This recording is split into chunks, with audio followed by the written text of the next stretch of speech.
الحمد لله رب العالمين والعاقبة للمتقين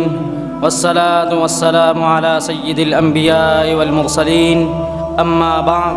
فأعوذ بالله من الشيطان الرجيم بسم الله الرحمن الرحيم قد جاءكم من الله نور وكتاب مبين صدق الله العظيم وصدق رسوله النبي الكريم الأمين الرؤوف الرحيم ونحن على ذلك لمن الشاهدين والشاكرين والحمد لله رب العالمين بلغ العلا بكماله كشف الدجى بجماله حسنت جميع خصاله صلوا عليه وآله۔ اگر درس قرآن کو ہم نے بھلایا نہ ہوتا، اگر درس قرآن کو ہم نے بھلایا نہ ہوتا، یہ زمانہ نہ زمانہ دکھایا ہوتا۔ حمد و صلات کے بعد میرے واجب القدر اساتذہ کرام اور میرے ہم مکتب طلباء ساتھیوں، السلام علیکم ورحمۃ اللہ وبرکاتہ۔ اللہ تعالیٰ قرآن مجید فرقان حمید میں ارشاد فرماتا ہے قد جاءکم من اللہ نور و کتاب مبین، تحقیق آ گیا تمہارے پاس اللہ کی طرف سے نور اور روشن کتاب۔ سامعین محترم، قرآن مجید ایک ایسی کتاب ہے جو وسیع العلوم اور فصیح اللسان ہے اور نہایت ہی میٹھا کلام ہے۔ اس کے فصاحت و بلاغت کے بارے میں ترجمان قرآن فرماتے ہیں لو ضاع قال بعیر لو جدت فی القرآن، اگر میری اونٹنی کی نکیل گم ہو جائے تو میں اس کو قرآن میں تلاش کروں گا، لیکن اونٹنی کی نکیل کا قرآن سے کیا تعلق؟ لیکن قربان جائے ہمارے اسلاف کے عقیدے میں اس کے فصاحت و بلاغت کے بارے میں آتا ہے ایک دن ولید بن مغیرہ حضور صلی اللہ علیہ وسلم کے پاس آیا اور کہنے لگا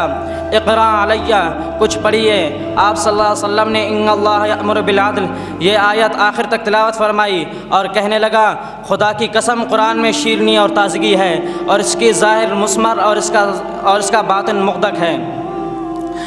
سامعین محترم، لیکن آج کچھ عقل کے پیدل لوگ سائنس کو سب کچھ ماننے لگ گئے اور کہتے ہیں سائنس چاند پر پہنچ گئی، لیکن انہیں یہ پتہ نہیں قرآن میں 1400 سال پہلے آ گیا والقمر اذا اتسق لترکبن طبقا عن طبق۔ آج سائنس کہہ رہی ہے کہ یہ چیز پانی سے بنی ہے، مگر قرآن میں 1400 سال پہلے آ گیا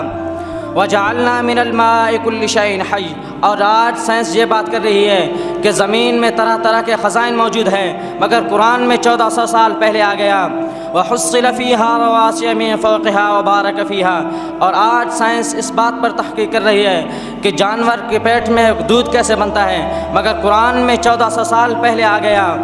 نسقيكم مما في بطونه من بين فرث ودم لبنا۔ آج سائنس ادھر پھنس چکی ہے کہ سورج اور چاند کی روشنی میں فرق کیا ہے، مگر قرآن میں 1400 سال پہلے آ گیا والذی جعل الشمس ضیاء والقمر نورا۔ آج سائنس یہ بات سوچ رہی ہے کہ سورج ساقط ہے یا زمین، مگر قرآن میں 1400 سال پہلے آ گیا والشمس تجری لمستقر لها۔ حضرات محترم، ہم نے قرآن کو پس پشت ڈال کر ہم رسوا ہو گئے۔ اللہ تعالیٰ کی بارگاہ میں دعا ہے کہ اللہ تعالیٰ ہمیں قرآن مجید پڑھنے اور اس پر عمل کرنے کی توفیق عطا فرمائے۔ میں اپنی تقریر کا اختتام اس شعر سے کروں گا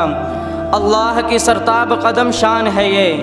اللہ کی سرتاب قدم شان ہے یہ، انسان ہی انسان وہ انسان ہے یہ، قرآن تو ایمان بتاتا ہے انہیں، ایمان یہ کہتا ہے میری جان ہے یہ، وما توفیقی الا باللہ۔